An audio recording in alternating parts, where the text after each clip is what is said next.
자, 이렇게 줄기세포에 대해서 이제 뭐 기본 개념부터 지금 학술적인 어떤 전개 과정, 비즈니스로의 의미까지 좀 잡아왔는데, 그럼 좀 더 구체적으로 이런 이야기를 좀 나누고 싶습니다. 이 바이오 산업의 의미, 그리고 바이오 산업이 이 현재 우리 세계 경제적으로 현재 관심을 많이 받고 있게 된 그 배경 중에 하나가 첫 번째는 암인 것 같아요. 네. 정말 암을 치료하는 그 산업적인 의미를 많이 부여를 하고 있는데, 특히 이제 암 치료하면 떠오르는 게 뭐 줄기세포도 있지만 아까 말씀하셨던 NK 세포 치료. 근데 이거하고 어떻게 다른지를 좀 잘 구분을 짓고 싶어요. 이해가 안 가실 잘 게 모르겠어서 그렇습니다. 혹시 뭐 자료를 보여주실 수 있다면 네. 자료 보여주시면서 말씀해 주셔도 좋겠고요. 그럴까요? 네. 네, 자료를 한번 찾아서 음, 잠깐 시간 드리겠습니다. 그 줄기세포는 이제 이렇게 보시면 이제 예를 들어서 요거는 이제 지금 보면 전기선이 이렇게 있고요. 이제 네, 이게 트레드밀이 쥐가 뛰는 속도보다는 한 2배 반 정도 빨리 돌리는 거고, 이제 줄기세포를 맞기 전에 있는 쥐들은 이제 일반적인 속도로 뛰는 거고요. 뛰다가 미끄러지고, 이 줄기세포를 맞춰 보면 확실히 이제 그 뛰는 속도나 또는 폭이 이제 굉장히 향상되는 걸 볼 운동 수가 있고요. 능력이 그렇죠. 예, 그다음에 이제 되게 재밌는 내용이 하나 있어서 하나 보여드려 보면요. 요거는 2016년도에 이제 하버드 대학에서 이제 그 발표했던 논문인데요. 이제 여기 늙은쥐를 기준으로 해서 보면 요 늙은쥐하고 늙은쥐하고 젊은 쥐 이렇게 쥐들은 이제 혈액형이 없으니까 혈관을 이어도 큰 문제가 없습니다. 그래서 젊은 쥐한테 피를 받은 요 늙은 쥐는 뭔가 이렇게 많이 늘어난 것 같고요. 늙은 쥐한테 피를 받은 이 늙은 쥐는 이제 뭐 정상적으로 갖고 있는 정도만 갖고 있어요. 그래서 이게 뭔가 그래서 이제 봤더니 이 GDF11이라고 하는 이제 이런 물질이 나왔어요. 이런 물질이 나와서 보니까 이 혈관도 이렇게 늘어난 걸 볼 수가 있고요. 신경 조직도 이렇게 늘어난 걸 볼 수가 있어요. 그래서 이게 과연 의미가 있을까 해서 이제 저희가 그 요걸 가지고 그대로 이제 동물 실험을 한번 해봤는데, 요걸 보시면 저희가 이제 그 실험을 그대로 재현을 해봤는데요. 이 브레인 맵을 이렇게 그리고 쥐를 이렇게 고정을 한 다음에 쥐의 뇌의 반을 우리가 이제 망가뜨리고 그 다음에 이제 이 모델을 만드는 거죠. 쥐 뇌의 반을 망가뜨리면 이런 걸 우리가 파킨슨 모델이라고 하는데, 파킨슨 모델이 되면 쥐가 이 깡통에서 위아래로 뛰질 못하고 한쪽으로만 이렇게 살살 돌게 됩니다. 이렇게 이제 한쪽으로만 쥐가 이렇게 도는 거를 우리가 이제 볼 수가 있습니다. 네, 그래서 요 쥐가 도는 요 형태를 보고 우리가 이제 파킨슨 모델이 완성이 됐다고 얘기를 하는 건데, 네, 요 쥐에다 우리가 줄기세포를 투여를 하게 되면 이제 아까 보신 것처럼 혈관이나 신경이 많이 그 하버드에서 했던 연구가 이제 많이 늘어났잖아요. 그래서 저희도 이제 같은 실험을 해봤는데 역시 이제 그 이제 신경과 혈관이 많이 자라나면서 이 쥐들이 이 돌고 있는 봉에서 행동 평가 실험에서 계속 유지할 수 있는 그런 이제 근원이 되는 거죠. 그래서 나머지 쥐들은 이제 일정 시간이 경과되면 떨어지게 되고, 그다음에 이제 그 줄기세포를 맞았던 요 쥐는 이제 계속해서 이제 버티는 그런 근간이 되는 거죠. 그래서 이게 보통 한 2분 30초 이상 견디면은 어느 정도 회복이 됐다고 보는 건데, 이 쥐 같은 경우에는 이제 거의 뭐 지금 3분 가깝게 이렇게 유지를 하는 걸 볼 수 있습니다. 그래서 그 이제 줄기세포가 이제 우리가 보통 뇌 조직이라든가 또는 뭐 폐 조직 같은 경우 그런 경우에는 이제 어 이제 더 이상 이제 이게 재생이 되지 않는 조직이라고 알려져 있는데, 네. 그래서 뭐 뇌졸중으로 뇌가 일부 망가졌거나 이런 분들도 줄기세포를 이용해서 어느 정도 기능이 회복이 될 수 있다 하는 그런 이제 동물 실험이고 그런 논문이 되는 겁니다. 네. 정말 많은 분들이 이 소위 말하는 2025년이 우리 사회 분류상 올해까지를 고령 사회, 내년부터를 이제 초고령 사회, 전체 인구에서 이 만 65세 고령자가 차지하는 비중이 20%를 초과하는 그런 초고령 사회로 진입하게 되는 그런 국면에서 사실 걱정하고 있는 건 사실 딱 하나, 암이잖아요. 그렇죠. 예, 암만 아니면 네.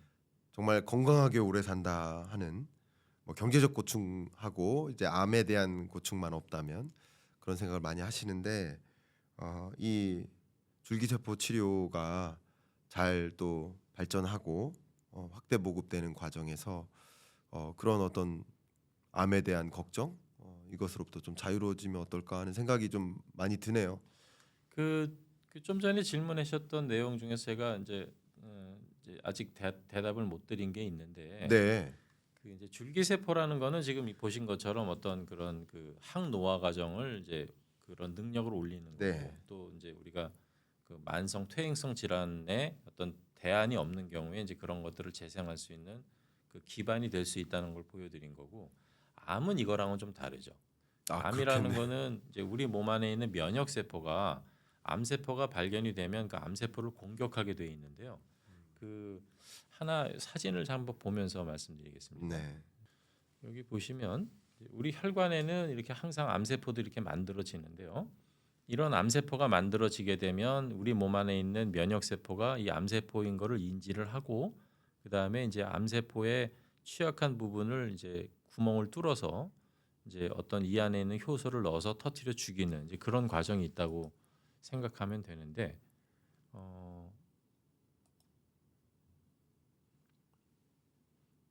이렇게 해서 암세포를 이제 터트려 죽이는 거죠. 이런 과정이 있다고 생각하면 되는데 이제 보통 우리가 혈액암인 경우에는 이제 NK 세포라는 게 유용하고 고형암인 경우에는 사실 NK 세포라는 게 이제 그렇게 고형암의 어떤 그 뭐라고 얘기해야 돼? 고형암이라고 하면은 뭐 폐암이라든가 간암 이런 걸 얘기할 수가 있겠는데 그런 경우에는 이제 NK 세포를 가지고 뭐 증세를 개선한다든가 하기는 사실 어렵고요. 이제 그거에 따른 거는 이제 다른 뭐 NK T 세포라든가 T 세포라든가 이런 다른 면역 세포들이 있는데 그런 면역 세포를 우리가 자기 몸에서 더 나빠지기 전에 일부 채취를 해서 그거를 이제 배양을 한 다음에 예를 들면 환자가 어떤 항암 치료를 한다던가 면역 상태가 저하됐을 때 그런 세포 치료를 받게 되면 면역 상태가 개선될 수 있는 거를 근거로 해서 항암 치료를 뭐 좀 더 유효 있게 받는다던가 아니면은 환자의 삶의 질을 개선한다던가 이런 거를 목표로 하고 있는 건데 NK나 또는 뭐 T 세포 이런 세포를 막고서 다른 항암 치료를 안 한다는 게 아니고 결국 NK 세포나 또는 다른 T 세포나 이런 거를 이용해서 환자의 면역 상태가 더 이상 떨어지지 않도록 또 항암 치료를 받을 수 없을 정도까지 면역이 나빠지지 않도록 보존을 해준다던가 아니면은 그 면역 치료로 인해서 항암 치료 효과를 더 올린다던가 이런 데 초점을 둔다고 생각하시면 될 것 같습니다. 네, 말씀이 딱딱 이렇게 잘 이렇게 그래요? 선생님처럼 그 과외 선생님처럼 네. 이렇게 딱딱 주입이 잘 되시는 것 같습니다. 제가 잠깐 이렇게 깊게 이게 과외 공부하듯이 이제 의학 이야기를 집중하다 보니까 잠깐 여담을 나눠볼까 하는데 아까 보여주신 이야기들 이렇게 쭉 사례 말씀해 주시다 보니까 생각난 게 쥐 가지고 이제 그 실험하는 장면들을 많이 보여주셨잖아요. 네. 갑자기 제가 유학 갔을 때 생각이 나네요. 그러니까 유학 갈 때 생각해 보면 이제 저랑 다른 분야의 이제 한인 대학원생들하고 이렇게 모임이 있지 않겠습니까? 그러면 전혀 다른 전공자들의 하고 이제 교류들을 하게 됩니다. 그러면 바이오 산업, 바이오 섹터의 이제 대학원생들하고 교류를 하게 되는데 비슷한 이런 바이오 섹터의 이제 박사 과정에 있는 이제 사람들하고 얘기를 하다 보면 어떤 얘기를 하냐면 이제 실험을 하려면 쥐를 이용해야 되니까 쥐를 정말 많이 죽인대요. 그렇죠. 또 쥐를 많이 죽이려면 네. 쥐를 많이 쉽게 말하면 잉태시켜야 된대요. 네. 그래서 사실 우리 이쪽 바이오 쪽 연구하는 사람들이 쥐를 많이 생산하고 쥐를 많이 그 죽이는 직업이다라고 우스갯소리로 얘기를 하는데 별로 안 웃으시네. 네. 사실은 그게 문제가 네. 돼서 네. 예를 들면은 유럽 같은 경우에는 동물을 실험을 이용해서 만든 화장품은 판매할 수가 없어요. 또 그렇습니까? 그래서 국내에서도 이제 그런 기업들이 좀 나오는 것 같아요. 그러니까 저희가 동물 실험을 한다 하더라도 예. 동물 실험하기 위한 그 전에 이제 윤리위원회라는 게 있거든요. 동물 윤리위원회. 네. 사람도 물론 임상 실험을 하기 전에 윤리위원회를 통과를 해야 되겠지만 그런 동물 실험도 이제 그런 것들이 있는데 이제 결국은 이제 그 어떤 뭐 그 쥐 실험이 됐던 아니면 다른 동물을 이용해서 실험을 했던 그런 것들을 이제 유럽에서는 인정을 않겠다는 거죠. 물론 이게 생명하고 직결되는 어떤 그 이제 어떤 뭐암 치료라든가 이런 경우에는 그런 게 허용이 될지 몰라도 최소한 화장품 같은 것만은 동물 실험한 거는 우리가 받아들이지 않겠다 해서 동물 실험을 하지 않은 것만 그 제품이 팔리도록 그렇게 되어 있는 나라들도 물론 있죠. 그렇군요. 네. 동물 실험도 그 하는 사람 입장에서는 사실 굉장히 괴롭습니다. 그 저는 굉장히 쥐를 싫어하는 사람인데 네. 그 막상 내가 키운 쥐를 이제 마지막에 이제 쥐를 죽여야 되는 그런 순간이 오거든요. 네. 그런 경우에는 되게 가슴이 아파요. 그러니까. 어휴. 하물며 쥐가 그런데 네. 개나 예. 원숭이를 가지고 간다고 생각해 보세요. 그게 쉽지 않은 일이에요. 자, 그 예. 정말 그 생명과학자들이 예, 쉽지 않은 일입니다. 되게 힘든 일인 것 같아요. 맞습니다. 그걸 또 자기가 길러내야 되잖아요. 물론 그 기르는 거는 내가 기르는 건 아니지만 그래도 음, 그 실험을 하다 보면 그 동물하고 정이 들어요. 진짜 힘든 여정이네. 예, 네. 그 잠깐. 정이 듭니다. 뭐 예. 쥐가 그러니 뭐 그런 비글이나 이런 강아지는 어떻겠어요? 제가 이 주제가 너무 뎁스 있어서 예. 살짝 여담으로 끌어내 보려고 말씀을 꺼내봤는데 더 깊이 있게 들어가는 것 같았습니다. 자, 그러면 줄기세포 이야기로 다시 끄집어 오면 줄기세포 얘기 효과성은 제가 느낌이 옵니다. 제가 뭐 감히 이 분야의 전문성은 전혀 없어서 설명 주시는 그 설명만으로도 굉장히 효과가 있겠다 이런 느낌은 옵니다. 근데 효과성 말고요. 두 번째 중요한 게 안정성 아니겠습니까? 맞습니다. 정말 안전한지, 이거 괜찮은지, 이게 사람한테 적용해도 괜찮을지 이 부분에 대한 우려가 분명히 있을 수 있겠는데 혹시 맞습니다. 설명 부탁드려도 될까요? 그러니까 그 줄기세포를 우리가 치료할 때는 두 가지 전제 조건이 있어야 되는데요. 네, 첫 번째는 이게 안전하다는 거를 증명할 수 있어야 되고요. 네, 두 번째는 이 세포 치료가 효과가 있다는 거를 증명을 해야 되는데 사실은 효과가 있다는 거를 증명하기 위해서는 이제 그 안전하다는 걸 전제로 얘기하는 겁니다. 네, 안전에 대한 거는 제가 다시 설명을 드리겠지만 효과가 있다는 거를 증명하려면 분명히 어떤 그 이제 뭐 임상적으로도 그렇지만 조직학적으로도 어느 효능이 개선된 게 보여야 되는데 줄기세포를 이용해서 우리가 치료를 하다 보면 그 이제 일정한 숫자가 요구되는 경우가 있어요. 예를 들어서 우리가 이제 피부 미용을 좀 위해서 줄기세포를 쓴다. 그러면은 적은 숫자만 있어도 가능할 수 있는데 네, 예를 들어서 우리 몸에 어떤 뭐 그 자가 면역 질환이 있어서 그 면역을 조절해야 된다. 그럴 경우에는 이거를 혈관으로 주사를 하게 되거든요. 네, 그럴 때는 보통 논문상에는 보통 1kg당 100만 셀 정도가 넘어야만 효과가 있는 걸로 되어 있어요.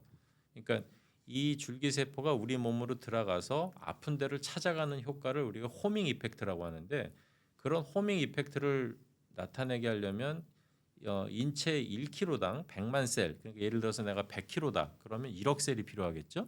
그런데 로스 되는 거 감안하고 이제 이게 그 중간에서 이제 세포가 죽는 것도 감안하고 여러 가지를 감안하면 대개는 그 숫자의 2배에서 3배 정도를 주사를 하게 됩니다. 그래서 보통 예를 들어서 뭐 우리가 일반적으로 뭐 한 뭐 70kg 정도가 된다. 그러면은 한 70kg에 곱하기 2나 3 정도. 그러니까 3이면은 3, 7이 21, 2억 1천만이 되겠죠. 네, 뭐 200만 정도 된다 그러면 2, 7, 24, 1억 4천만 셀 정도. 이 정도가 들어가야 효과가 있다고 우리가 알려져 있는 거고. 네, 다만 그런 게 아니고 단순히 무릎 관절이라든가 또는 피부라든가 또는 탈모라든가 이런 그 작은 부위에 이용할 때는 이제 그거보다 훨씬 적은 숫자도 가능한 거죠. 그다음에 이제 안전성에 대해서 말씀을 이제 그 물어보셨는데 안전성이라는 거는 그 초두에도 제가 말씀을 드렸지만 세포라는 거가 크게는 우리가 암이 발생할 수 있는 줄기세포, 암이 발생할 수 없는 줄기세포 이렇게 나눈다고 말씀드렸죠. 네. 암이 발생할 수 있는 줄기세포는 기능은 좀 더 좋지만 암으로 발생할 수 있기 때문에 연구실 쪽으로 많이 쓴다고 말씀드렸고 그게 대표적인 게 배아 줄기세포, 네. 그다음에 역분화 줄기세포 두 가지라고 말씀드렸고요. 성체 줄기세포는 이론적으로는 암으로 갈 수는 없어요. 그런데 만약에 암으로 가는 전제 조건이 이제 논문적으로 말씀드리는 거예요. 논문적으로 말씀드리면 처음에 우리가 그 세포를 가지고 있을 때, 그 세포를 배양해서 추출해서 가지고 있을 때를 우리가 이제 패세지 제로라고 합니다. 네. 패세지 제로에서 그거를 이제 확장해야 되기 때문에 그 다음 숫자가 예를 들어 처음에 100마리를 배양했다고 하면 그 다음에는 뭐 한 400마리, 500마리 이렇게 늘려야 되잖아요. 네. 그렇게 늘리는 그 과정을 패세지 1이라고 하거든요. 그다음에 패세지 2는 500만에서 또 각각 500만이면 2,500만이 되는 거잖아요. 그게 패세지 2가 되는 거고. 네. 이해가 되셨나요? 네. 네. 네. 그럼 패세지 2에서 또 5배씩 늘리면은 그게 1억 셀이 되는 거고. 그게 패세지 3가 되는 건데 이렇게 패세지가 5번이 넘지 않도록 하는 걸 기본으로 하고 있습니다. 그러니까 패세지 5 이하로 배양을 했을 경우에는 이게 암으로 가는 그런 어떠한 그 증명도 없고 논문상에서는 패세지가 20으로 넘어갔을 경우에 그럴 때는 암으로 갈 수도 있지 않겠나 하는 그런 가설은 있습니다. 네. 근데 지금 저희가 사실은 그 패세지를 지금 계속해서 120회 이상까지 키우고 있는데 아직까지는 세포가 변화된 건 없었어요. 실험실용으로. 네. 근데 이제 한 가지 중요한 건 뭐냐면 세포를 키우다 보면 감염이 될 수 있잖아요. 네. 감염이 되는데 만약에 이제 특정 질환이 있어요. 마이코플라즘이라고 하는 그런 그 세균이 있는데 네. 그 마이코플라즘이라고 하는 거에 감염이 됐을 경우에는 그 줄기세포의 DNA가 변할 수 있습니다. 그 DNA가 변하게 되면은 암으로 갈 수 있겠죠. 그래서 줄기세포를 키울 때는 철저하게 안전성이 확증이 돼야 돼요.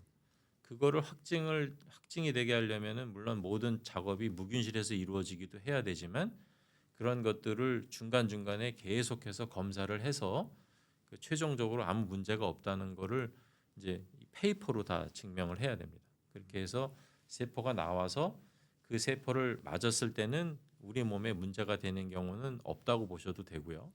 그리고 그것이 이제 우리 몸에 들어가서 효력을 나타내기 위해서는 아까 말씀드린 것처럼 호밍 이펙트 1kg당 100만 셀 이상 살아있는 세포 그게 들어가야만 된다. 이렇게 말씀드릴 수 있겠습니다. 그렇군요. 이제 안전성까지 확보가 된다. 또 안전성까지 확보할 수 있도록 관리를 한다. 이렇게 말씀을 주신 것 같습니다.